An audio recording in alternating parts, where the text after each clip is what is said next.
Hello friends, Google ஷீட்டோட டியூட்டோரியல்ஸ்ல today நம்ம எதை பத்தி பார்க்க போறோம்னா மோட் அப்படிங்கிற ஃபங்க்ஷனை பத்தி தான் பார்க்க போறோம். ஸோ வாங்க வீடியோக்குள்ள போகலாம். ஓகே, மோட் அப்படிங்கிற ஃபங்க்ஷன் எதுக்காக யூஸ் பண்றோம் அப்படிங்கறத பார்த்தீங்கன்னா, இதுல ஒரு மோஸ்ட் காமனான ஒரு வேல்யூ சிங்கிள் வேல்யூ எத்தனை டைம் ரிப்பீட்டடா வந்திருக்குது, அதே மல்டி வேல்யூ எத்தனை டைம் ரிப்பீட்டடா வந்திருக்குது அதிகபட்சமா அப்படின்னு சொல்லி நம்ம ஐடென்டிஃபை பண்றது தான் இதை மோட் அப்படிங்கிற ஃபங்க்ஷன் யூஸ் பண்றோம். இந்த மோட் அப்படிங்கிற ஃபங்க்ஷன் இப்போ ரீசெண்டாக தான் இதை அப்டேட் பண்ணியிருக்காங்க. இதுக்கு முன்னாடி இதை எப்படி பண்ணுவாங்கன்னா, பிவட் டேபிள் போட்டு தான் இதை கண்டுபிடிப்பாங்க. எந்த வேல்யூ அதிகமாக ரிப்பீட்டடாக வந்துட்டு இருக்கு அப்படின்னு சொல்லிட்டு. பிவட் டேபிள்னா என்னன்னு பார்த்தீங்கன்னா, அது ஒரு தனியாக ஒரு டேபிள் நம்ம கிரியேட் பண்ணுவோம். அது எப்படி பண்ணுறது சொல்லிட்டு ஃபியூச்சர் வீடியோவில் அப்டேட் பண்ணுறேன். அந்த வீடியோவில் மோடு எப்படி பண்ணுறது பிவட் டேபிளை வச்சு அப்படிங்கிற சொல்றதையும் நான் அப்டேட் பண்ணுறேன். இதில் மோடு ஃபங்க்ஷன் எப்படி யூஸ் பண்ணுறது அப்படிங்கிறத நான் உங்களுக்கு காட்டுறேன். மோடு ஃபங்க்ஷன் மொத்தம் 2 விதம் ஆகும். ஒன்று மோடு சிங்கிள், இன்னொன்று மோடு மல்டி. ஸோ இங்கே பார்த்தீங்கன்னா என்ன விதமான ஒரு டேட்டா எடுத்திருக்கேன்னா, ஒரு 5 ஸ்டூடெண்ட்டோட எக்ஸாம் டேட்டா தான் நான் எடுத்திருக்கேன், அவங்களோட மார்க் லிஸ்ட்டை. இப்போ எந்த வேல்யூ ரிப்பீட்டடாக வந்திருக்கு அப்படின்னு சொல்லிட்டு நம்ம இதில் பார்க்கலாம். ஸோ அதுக்கு ஃபர்ஸ்ட் நான் என்ன யூஸ் பண்ண போறேன்னா, மோடு சிங்கிள் அப்படிங்கிறத நான் யூஸ் பண்ண போறேன். எப்போதுமே ஒரு ஃபங்க்ஷன் கால் பண்ணுறதுக்கு முன்னாடி ஈக்குவல் டு போட்டுப்போம். So equal to mode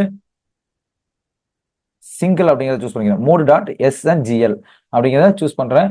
most commonly acquiring value in A data set. இந்த டேட்டா செட்ல மோஸ்ட் காமனா எந்த வேல்யூ சிங்கிள் வேல்யூ ரிப்பீட்டடா வருதோ அந்த வேல்யூ தான் நம்மளுக்கு இங்க கொடுக்கும். ஸோ நான் அதை சிங்கிளை சூஸ் பண்ணிட்டு இந்த ஓவரால் எல்லா டேட்டாவையும் நான் அப்படியே டேட்டா ரேஞ்சா செட் பண்ணிக்கிறேன். B2ல இருந்து F7 வரையும் நான் அப்படியே டேட்டா ரேஞ்சா செட் பண்ணிக்கிறேன். டேட்டா ரேஞ்சா செட் பண்ணிட்டு க்ளோஸ் பேரந்தீசிஸ் கொடுத்ததுக்கு அப்புறம் என்டர் கொடுத்துக்கிறேன். பார்த்தீங்கன்னா எனக்கு 1 அப்படிங்கிறதா வந்திருக்கு. சிங்கிள் வேல்யூ 1 அப்படிங்கிற வேல்யூ பார்த்தீங்கன்னா நம்மளுக்கு ரிப்பீட்டடா இந்த டேட்டா செட்ல வந்துட்டே இருக்கு அதிகபட்சமா. பார்த்தீங்கன்னா இங்க தெரியும் உங்களுக்கு 1 2 3 4 5 6 7 8 9 10 11 12 டைம் ரிப்பீட்டடா அதிகபட்சமா நம்மளுக்கு இந்த டேட்டா செட்ல இருந்து 1 அப்படிங்கிற வேல்யூ ரிப்பீட்டடா இருக்கு. ஸோ அதனால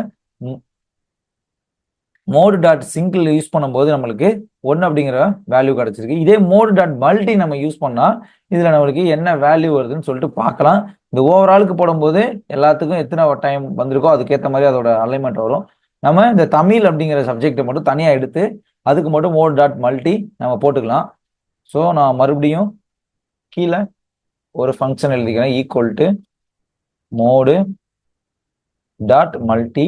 ஸோ இதுல நான் என்ன பண்ண போறேன்னா, இப்போ இந்த தமிழ் அப்படிங்கிற தனி இதை மட்டும் ரேஞ்சா நான் செட் பண்ண போறேன், B2ல இருந்து B7 வரையும். ஸோ இதில் க்ளோஸ் பேரந்தீசிஸ் கொடுத்துக்கிறேன். இதுல எந்த வேல்யூ மோஸ்ட் ரீசெண்டடா ரிப்பீட்டட் ஆயிருக்கு அப்படின்னு சொல்லுங்க.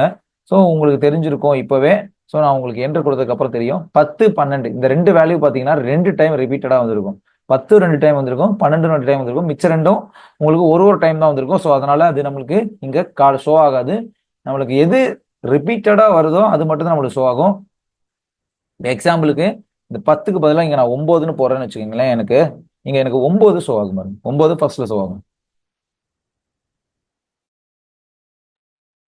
அதே நான் இன்னொரு டைம் 12 போட்டேன்னா, இந்த 15 எடுத்துட்டு 12 போட்டா 12 ஃபர்ஸ்ட்டுக்கு வந்துடும். 12 மட்டும்தான் நம்மளுக்கு ஷோவும் ஆகும்.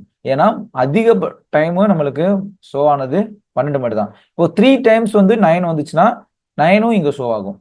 அதனால நான் இங்க போயிட்டு 10ன்னு மாத்திக்கிறேன். பார்த்தீங்கன்னா 3மே நம்மளுக்கு ஆகும். 3மே 2 டைம் ரிப்பீட்டட் ஆயிருக்கு ஒரே மாதிரி. அதாவது 3மே 2 டைம் ரிப்பீட்டட் ஆயிருக்கு. அதனால 3மே நம்மளுக்கு காட்டும். இல்ல ஏதாவது ஒண்ணு அதிகமா இருந்துச்சுன்னா அது மட்டும் தான் நம்மளுக்கு ஷோ ஆகும். எது அதிகமா இருக்கோ அது மட்டும் தான் வரும்.